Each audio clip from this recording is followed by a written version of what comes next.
And welcome everybody to the Kaiju Clash podcast on all things Godzilla, Gamera, Toho, and much more.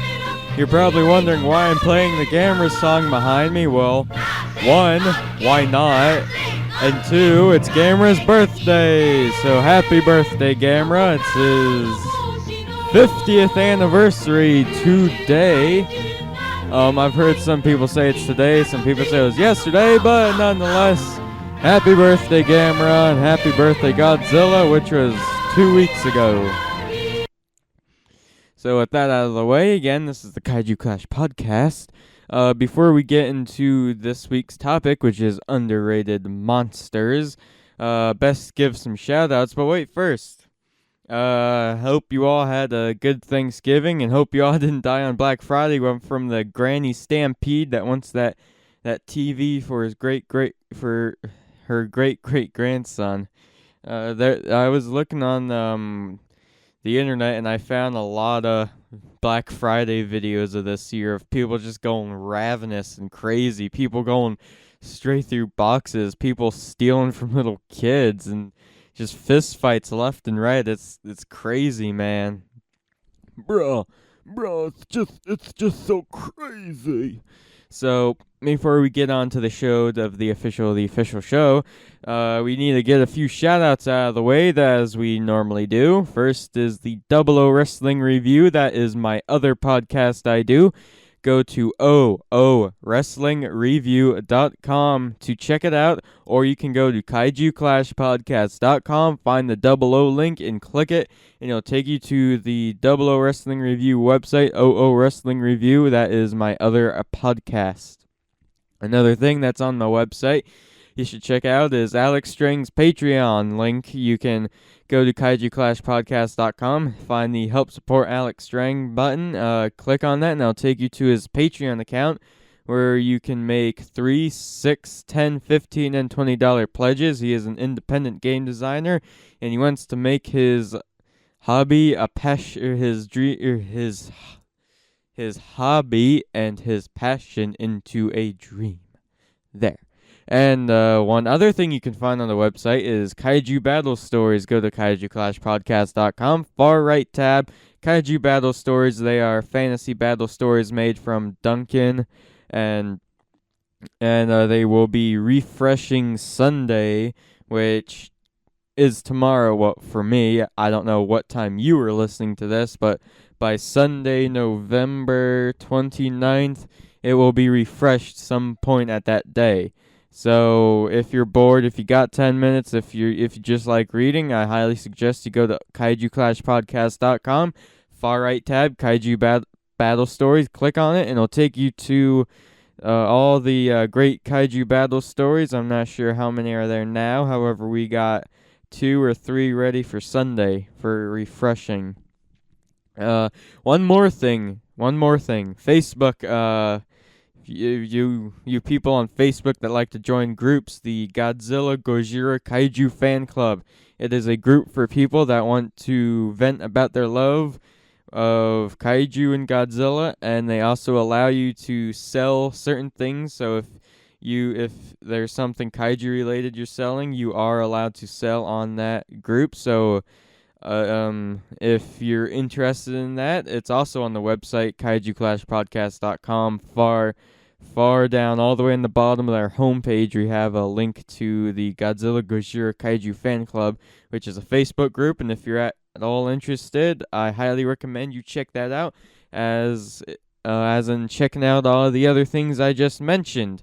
So, before we get any further, not necessarily topic feedback yet, but we did get feedback. There was a new Facebook group I joined, and it was a kaiju one, and I decided to share my podcast on it, and someone commented saying, "Hello, Parker. I am the creator of this fantastic group, and I'd like to let you know that I really appreciate that you are being a huge part of this group. It's people like you that keep awesome groups like this one keep going strong." So that one was from Charlie. So thank you, Charlie.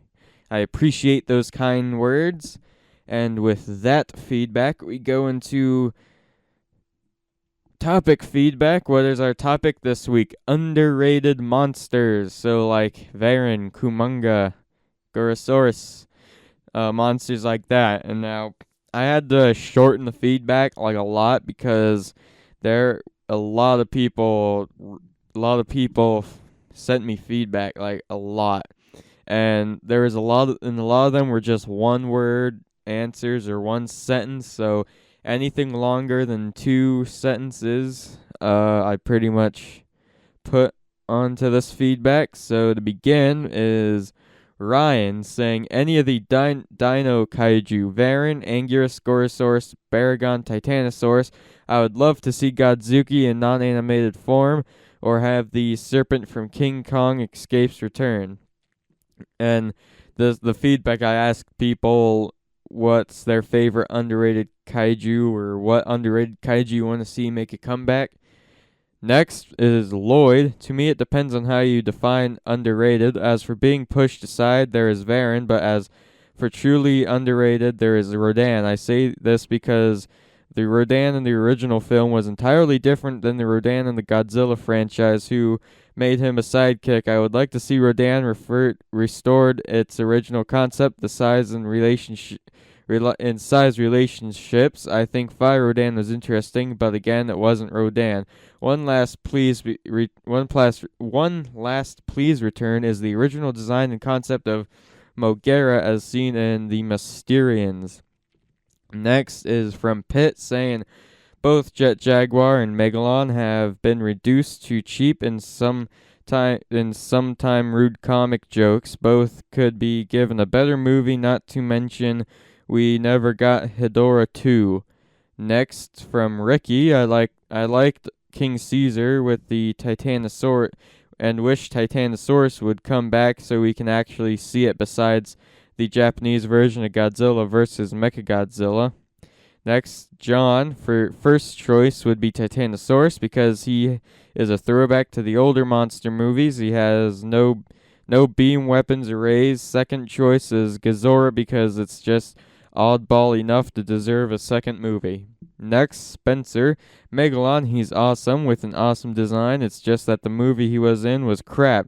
I wouldn't mind seeing a modern redesign of him, or Jet Jaguar for that matter. And our last three bits of feedback. First one from James. My favorite underrated monster would be Hedorah, and monster I would most like to see again would be Gabra, who was disappeared seemingly due to appearing in a movie, Godzilla's Revenge, almost universally loathed by Godzilla fans, though no fault of his own. Hedorah has untapped potential to be one of the most formidable opponents of Godzilla ever if used right, and Gabra needs to reappear, be given a chance to fight Godzilla on equal terms rather than be a simple cast-off lesson for Minya. Next is from Gene. Baragon, of course, he should have his own sitcom. I could also see him and Godzilla doing a stage revival of the old couple. And our last bit of feedback comes from Mike saying, I've got a soft spot for Toho. For Toho Frankensteiner's Sanda. I'd settle for Sanda. I've always hoped he'd get a break, avoid the volcano, and build himself a nice log cabin somewhere. So that's all the feedback this week. Thank you all who wrote into the show. And now this is the part, as usual, in which you sit back and relax to my soothing voice. So this week we're talking underrated monsters. I honestly don't know how to do this. Don't know how to do this, as in how to talk about them. So I just decided to bring forth Gorosaurus, Kamacuras, Manda, Kumunga, Varen, and Baragon into discussion. I don't want to talk about the one-hit wonders or the kaiju that were only in one movie, because technically speaking, underrated monsters are one-hit wonders, or it should be vice versa there, and I would be talking about them rather than actual underrated monsters. So first I want to talk about Gorosaurus, Kamacuras, and Manda. In my opinion, these are the bland monsters. Gorosaurus' only move is a drop kick, and normally I wouldn't bash a monster because they only have one move. However, Gorosaurus can't branch off of that drop kick, into another move. I haven't seen King Kong escape, so I don't know all of his abilities, but from what I have watched from him, he only has a drop kick, and there's no branching off of that move. And it's also going to be pretty hard to destroy a monster by drop kicking over and over and over and over and over again. Next is Kamakuris. He's a little better, but still bland. He can fly, he can change his size, and he can use his limbs for combat, but that's about it. He can also battle in groups of other Kamakurises, if that's a word. He doesn't really have room to improve, but with Gorosaurus and Kamakuris, they are just monsters used to be beat in a short battle to show their opponent is strong, or for those wrestling fans out there, jobbers. But at least they have something to them, unlike Manda. Manda, even though he looks cool, he has absolutely no powers, no abilities, and no combat. He is just a big snake with very short legs. Honestly, what can he do? Now, I know he is an Atragon, and I have never seen that movie, but what all Manda did in Destroy All Monsters was destroy a bridge, and it seemed like it took a long effort to do so. It honestly did. He had to coil around it once or twice, and could you just imagine how long it took to destroy that bridge, and how long it would take to destroy a city at that rate? In Final Wars, he did look cool, but he didn't last long against the Gotengo, and I'm fine with that. I'm fine with not doing anything with Manda or any of the other two kaiju I mentioned earlier. They're just normally kaiju that they just put them in battle to make the other kaiju look strong in the movie. So I'm not as ravenous to get them back, if at all. So next we go to Kumonga. I like Kumonga. One, he looks really cool in my opinion, and two, he has a cool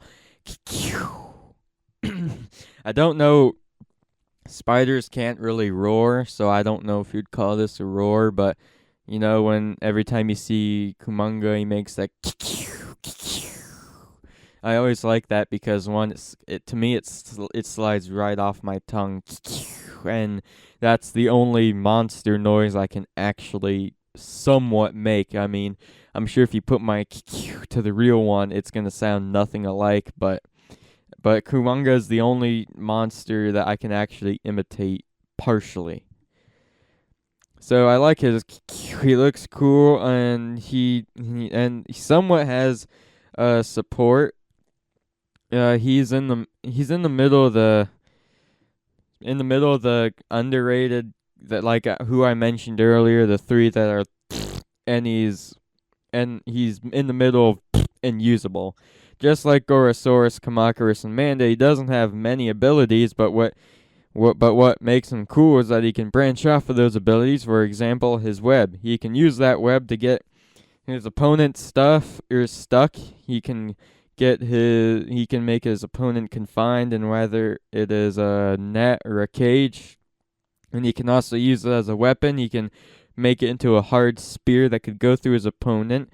And I mean, he's somewhat done it before. I mean, not really, but he can use his web to gouge he did that once to gouge Godzilla's eye. He shot web in it, so that could also be something.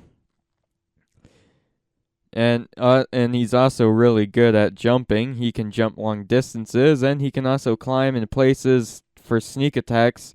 So if it was up for me, I would give him a second chance, and some people agree, some don't, but I wouldn't mind him being a reoccurring kaiju.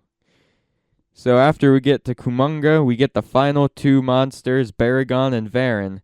These monsters have shown that they can fight, and they have massive public support. Varan has his own movie, Varan the Unbelievable, and has one other appearance in Destroy All Monsters where he is in a few second scene jumping in the air as the monsters march to King Ghidorah, and that's honestly, I think, the only scene he's in it.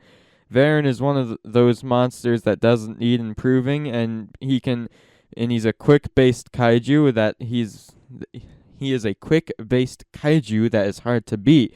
He can glide, he can jump far, move quickly, roll around, and you can use his sonic beam as he used in Godzilla Unleashed, that he will and then he will be good and ready to go. As for Baragon, he is similar, but not in structure, but in popularity. People really like him, and he has a few more movies. He was in Frankenstein Conquers the World, Destroy All Monsters, and in GMK. And for those of you that don't know, that's King Ghidorah, Mothra, Godzilla, all monsters, or all giant monsters, all out attack. He works well underground, which can help. That's sort of original, but not many kaiju have it. Gorosaurus and Manda. I think Manda can go on underground. I'm not sure about Gorosaurus. I heard that he can go underground, but I think Baragon's the best at it. Also with Megalon, both Megalon and Baragon could go underground and good with their drills, and Baragon can dig, Megalon can drill. Another reason I like him is I have a little soft spot in my heart because Baragon looks like a kaiju version of my dog, Wuggums. Every time I see him, it's like, is that Wuggums? Or is that did they just shave him and cast him? It looks like it because they both look alike. And he's also one of those kaiju that he's like the spiritual, he could work as the spiritual kind, like one of those that the gods have made, or the gods have put to sleep, or like one of those in which the spirits woke him up. He could work with a storyline like that, and I also like his roar. And he can fight well with other kaiju as long as he's not around a hill to get kicked through. So those were the monsters I wanted to talk about and mention this episode. I wasn't really sure how I was going to do it at first. I tried a few things. I tried a list, but it was eh. So I definitely wanted to talk about those 6 monsters, and I consider them all in the category of underrated. However, the first 3, Manda, Gorosaurus, and Kamacuras, they're on sideways. I can do without. Kumonga's in the middle. I like him, but I see how a lot of people wouldn't want him. And the last 2, Varen and Baragon, definitely need a movie soon. So with that, we go from this discussion of underrated monsters to Kaiju News. I still need music for that. So Rick, if you're listening, make some music. So to start off, the news isn't news. It's a tidbit I found on the interwebs that I thought I would share with you. Top 20 mind-blowing facts about Godzilla from whatculture.com. And now I didn't do all 20. I did 1, 2, 3, 4, 5, 6, and 7. So actually, in all reality, it is 7 mind-blowing facts. I looked through the top 20, and I knew it was something I wanted to share with you, and some of it was just common sense that any big kaiju fan would know, and some of it is just So the kickoff is fact number 19. The way they worded it, or not worded it, the way they numbered it was 20 on to down, so it goes 20 to 1, not 1 to 20. So fact 19 is Godzilla once replaced King Kong. Godzilla isn't a character that you would often think would be easily transported into another monster's movie, let alone one as iconic as King Kong, but it happened once, resulting in the much maligned Godzilla vs. the Sea Monster. The switch was made well into pre-production, a decision that is quite apparent in the final film. Godzilla behaves in a way that is uncharacteristic to his nature, drawing strength from electricity, constantly throwing rocks and boulders, and even displaying a strange attraction to the female lead. In hindsight, even the setting, a strange and mysterious island, was clearly meant for Kong. Because of this switch, Godzilla vs. the Sea Monster is a black sheep of the series. And that was interesting. I actually didn't know that. I mean, I should have known that because, as they said, the electricity, the throwing rocks and boulders, the island setting, it all makes sense. And also the people in Godzilla versus the Sea Monster, the natives there are kind of like the same native people as in Godzilla versus King Kong. So it would have been interesting if in a parallel universe when that was King Kong. But on to our next fact. Fact 13. Godzilla is an official Japanese citizen. Godzilla is a character rooted in Japanese pride and history and has remained powerful and relevant for so long that he has become more than just a monster. He has become an integral part of Japan's identity. Recognizing this, Japan did something really cool. They made Godzilla an official citizen of the Shinjuku ward of Tokyo, Japan. He has also named the tourism ambassador for the district, whose job is promoting the entertainment and watching over the Kabuki-cho neighborhood and drawing visitors from around the globe. In a way, Godzilla has become a mascot of Japan, a character that resembles their nation and the rest of the world. It's great to see him honored in such a fun and unique fashion. Well, you can't go wrong when you say Godzilla's a Japan, Godzilla's a Japan of the mascot. That makes perfect sense. It makes sense when you say Godzilla's the mascot of Japan, because that is true. What do we have? I'm not a big fan of King Kong, so I'm not a big fan of Zilla too. So we don't really have that much of a kaiju mascot unlike Japan, so maybe I'm a little jealous, maybe I'm not. One thing that Japan also has that America doesn't, that's kind of a little jealousy, is that Godzilla has his own hotel. Giving Godzilla Japanese citizenship wasn't the only way he was honored in 2015. Earlier in the year, Hotel Gracery Shinjuku opened its doors in Tokyo, Japan, and doing so became the world's only Godzilla-themed hotel. It features an amazing 12-meter-tall Godzilla head built into its structure, as well as 6 rooms that look out directly onto the head, giving guests the sense that the monster is looming outside the window. One room is dubbed the Godzilla-themed room and contains a man-sized Godzilla statue and a giant claw over the beds. That is really interesting, and I wouldn't mind going to Japan just for that hotel. Next, number 10, King Ghidorah was originally rainbow-colored. Something pretty interesting. King Ghidorah is a golden-scaled 3-headed dragon first introduced in Ghidorah, the 3-headed monster, and is commonly believed to be Godzilla's greatest enemy. The character is so defined by its distinctive golden look that it seems impossible to believe that it was originally conceived to have rainbow-colored wings and a purple body. Yes, Ghidorah was nearly a rainbow monster, which no doubt would have striped the character of much of its menace, which I kind of disagree with.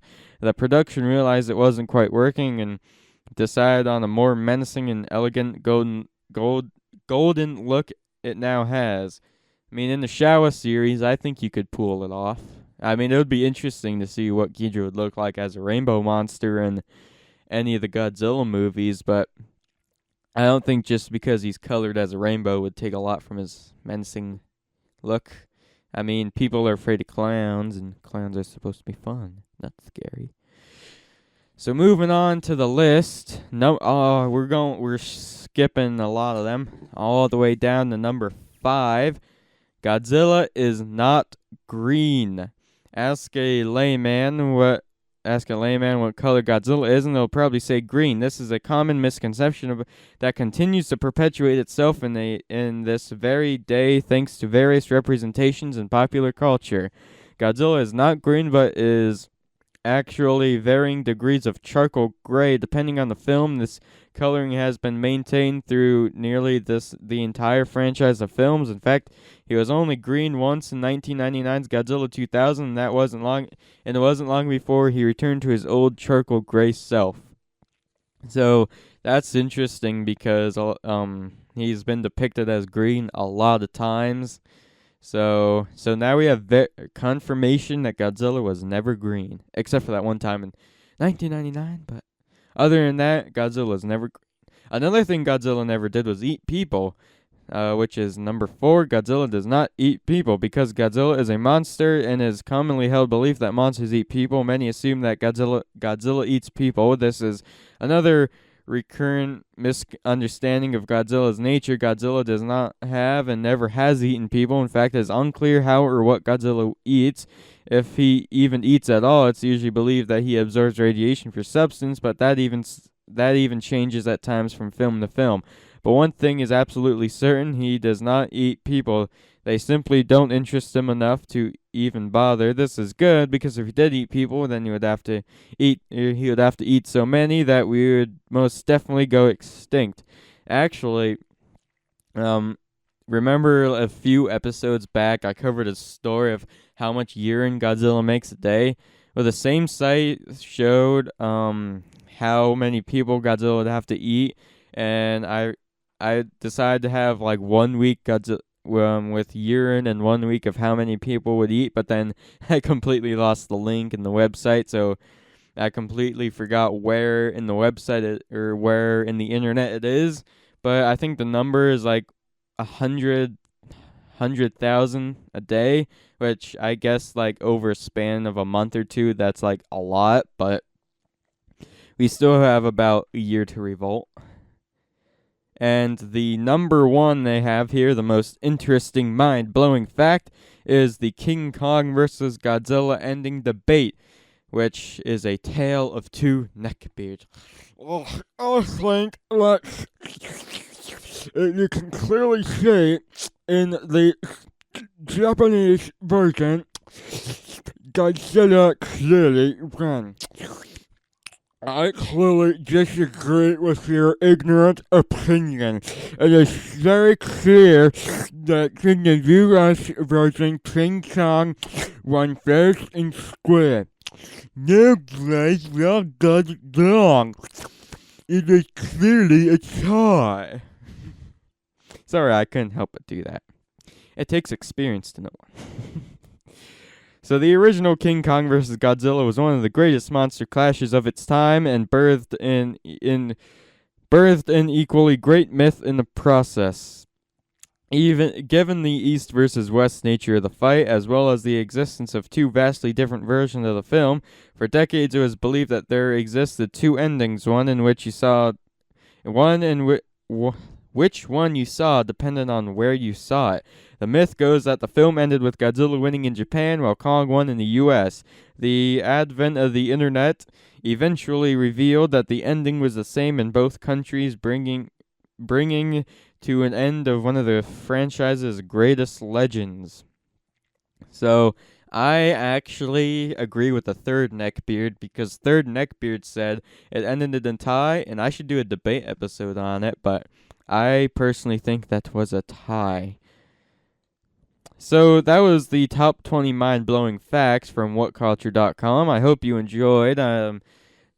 Yeah, it is from whatculture.com, so you can look it up if you want to see the other facts, but I just decided to do, what did I say, 7 of them? Yeah, not all of them really excited me that much, so I only put a few in. So moving on to actual news, Godzilla 2 date confirmed, which has been confirmed for a while. From KDramaMasters.com, Godzilla, the famous American science fiction monster film, which was released in May 2014, is all set to have a sequel release, Godzilla 2, in June 2018, which will be followed by Godzilla vs. Kong in 2020. The sequels will have cinematic backdrops and new monsters competing with Godzilla. Warner Bros. Legendary released Godzilla in May 2014 with an agreement to release Godzilla 2 on June 8th, 2018. Both films feature the Human Monarch Organization, reported Legendary's official press release. Shortly following Legendary's pact with NBC Universal, Legendary acquired rights to additional classic characters from Toho's Godzilla universe, including Rodan, Mothra, and King Ghidorah, according to K-pop stars.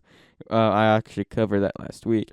Godzilla 2 release date confirmed in 2018, including introduction of 3 new monsters. So there's more confirming of the confirming of the confirming, so if it wasn't drilled into your head yet, it's in. Next bit of news here, Japan's new Godzilla will devour its American counterpart. From uprocks.com, Japanese film company Toho Company has cornered the market forever on the king of all monsters, Godzilla, and the legion of radioactive giant behemoth monsters who ran amok in Tokyo and decimate the population at large. As such, Toho is not shying away from their claims of their upcoming Godzilla film, which will be the biggest version of the towering monster as of yet. The film is titled Shin Godzilla, which means New Godzilla or True Godzilla. The English title is Godzilla Resurgence. According to Toho, this Godzilla is going to put the last interpretation of the guy that audiences saw in Garth Edwards' 2014 flick to shame.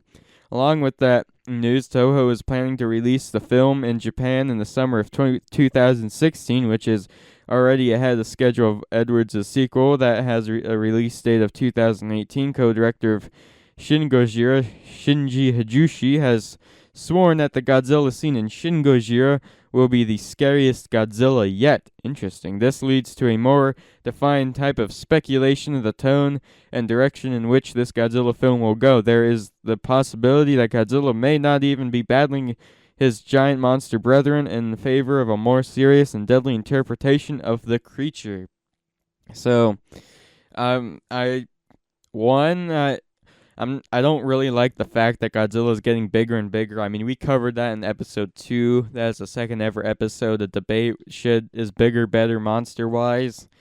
I don't think so. I think Godzilla and most monsters can only get so big until it's cartoonish and unrealistic, and this is just going to lead to Godzilla throwing galaxies 10 years from now. But I do like the part that I do like the confidence of the movie, and I do like the fact that they're trying to make this better than Godzilla 2014. I do think when you show America's examples compared to all the Japanese examples, it's not hard to decide who actually makes monster movies better. Next bit of news, it's not necessarily kaiju related, but Kickstarter gives life to Mystery Science Theater 3000 from CNBC.com. Get ready for some more sarcastic commentary of bad B movies because Mystery Science Theater 3000 is coming back. The cult television show is getting new life thanks to creator Joel Hodgson's Kickstarter campaign. Launched on November 10th, the campaign has already surpassed its goal of $2 million, which will fund 3 feature-length episodes of Mystery Science Theater 3000. In the next 3 weeks, it hopes to raise $3.3 million for 6 episodes, $4.4 million for 9, and $5.5 million for 12. Rewards for backers range from behind-the-scenes updates to writing your own riffs for an episode. Packages start at $10 and go to $10,000. It's not up to me or a conference table full of executives. I apologize for screwing up the name. I'm not good when consonants are pair and pair. It's hard to pronunciate. Hodgson says, alright, I'm going to restart the quote. It's not up to me or a conference table full of executives, Hodgson says. In the campaign's promotional video, it's really up to you. Now the fans have the power. He cites the success that brought back other fan favorites like Veronica Mars, Reading Rainbow, and Super Troopers. His hopes are for Mystery Science Theater 3000 to return to television or an online platform for a new generation to discover. And for Mystery Science Theater 3000, why is it in the news and how is it kaiju related? Well, they do a lot of episodes on kaiju movies. They did their fun bit on Gamera, and they also had a jab or two with Godzilla, and I enjoyed the episodes. I watched Mystery Science Theater 3000. I normally watch them time to time. I remember a few years ago in the summer I watched a lot of them, but I'm starting to watch more and more now late at night, and they're pretty funny.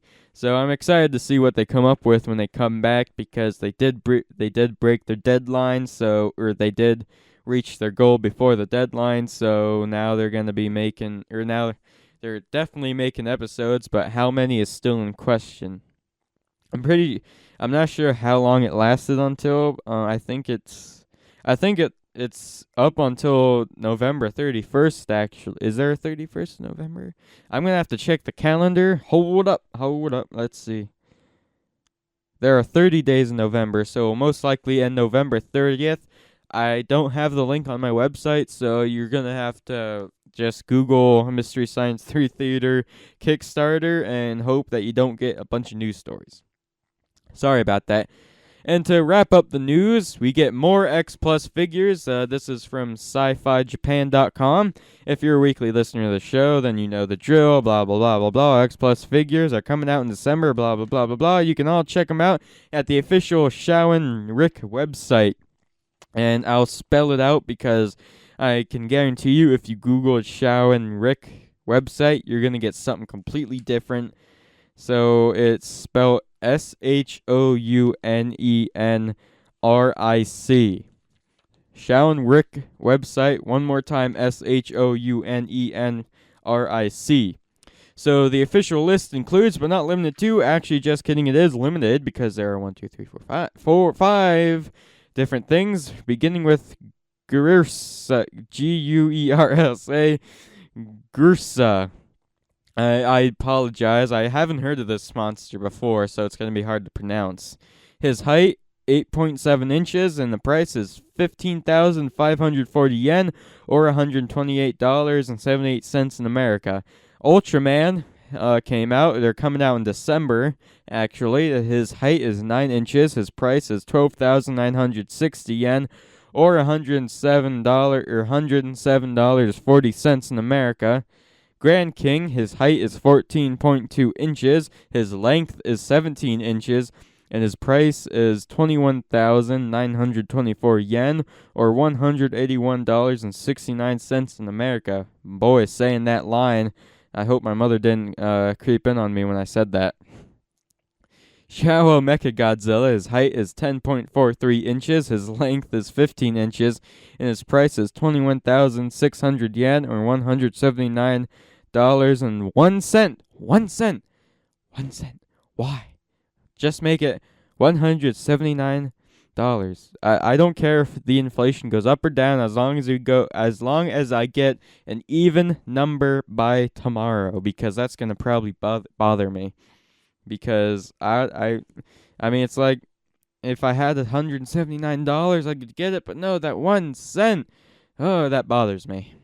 And to wrap up the thing, a Baragon and Varan set you can only get those two if you buy it. If you buy a Baragon, you have to have Varan. If you buy Varan, then you have to have Baragon.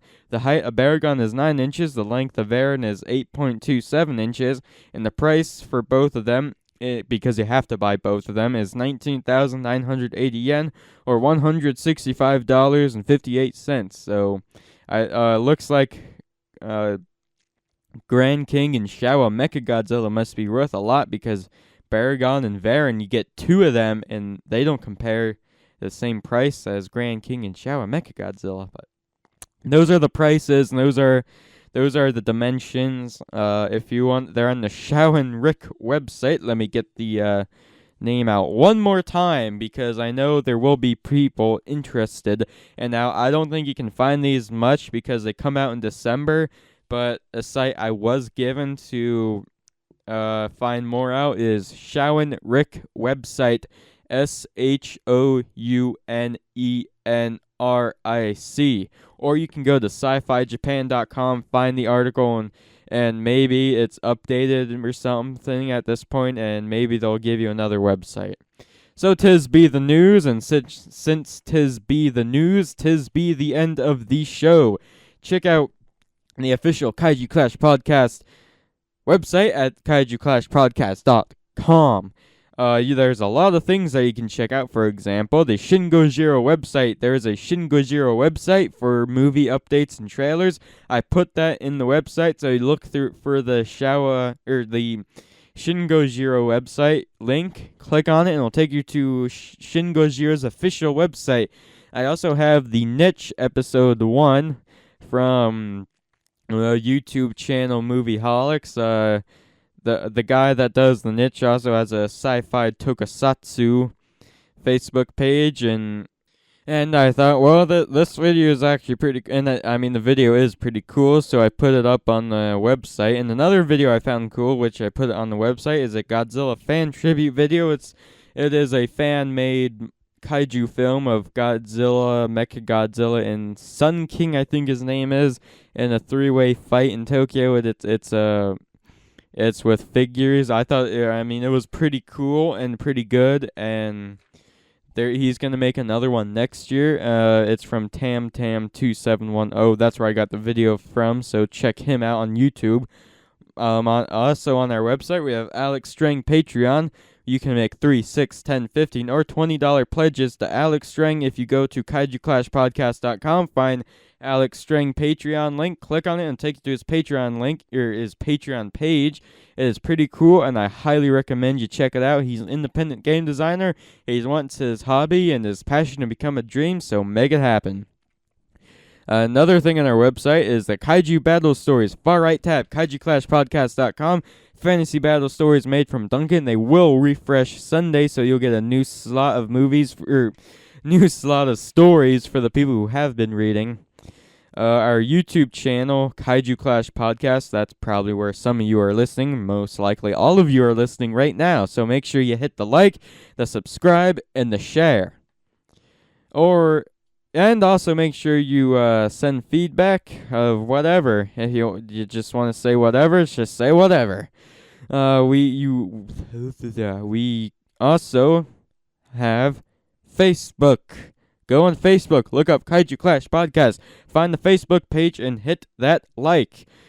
Check out the other podcast, 00 Wrestling Review, OOWrestlingReview.com, or go to KaijuClashPodcast.com. You'll find the 00 link. Click it, and it'll take you to OOWrestlingReview.com. We are on Stitcher and Spreaker, Kaiju Clash Podcast, Twitter page at Kaiju Revolution. Next week, the topic next week. You listening, y'all? You listening? Our topic next week is something new, something I haven't done before, but I'm interested in. A Hishiro Honda bio episode. So, maybe a biography. I was looking more into going into his career more in depth of Hishiro Honda, director of a lot of the Showa movies and a lot of Godzilla films. So, I was gonna have an episode on him next week, so you can go to YouTube or our contact page at KaijuClashPodcast.com, and you can tell us your thoughts on him. Did you like his work and how good of a job he did? And I think that is all. So all I have to say is goodbye and have a Kaiju-ly week.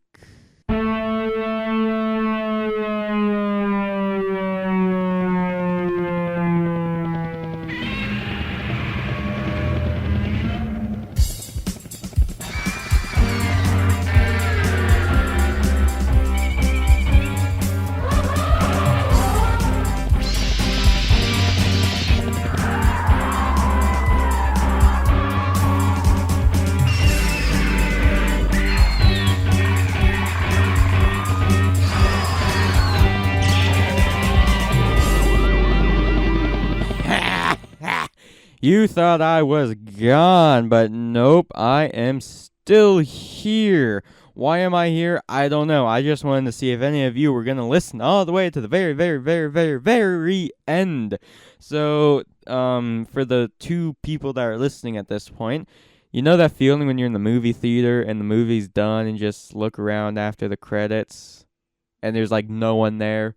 Maybe you're at a football game or at a concert and and everyone's gone. You're the only one there to see how empty.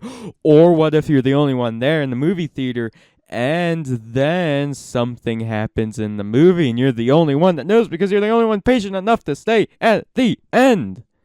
Well, that's how you should feel right now. Because guess what? You made it to the end. And now you actually did make it to the real end. So good job. Goodbye. One more gamer song. Hit that.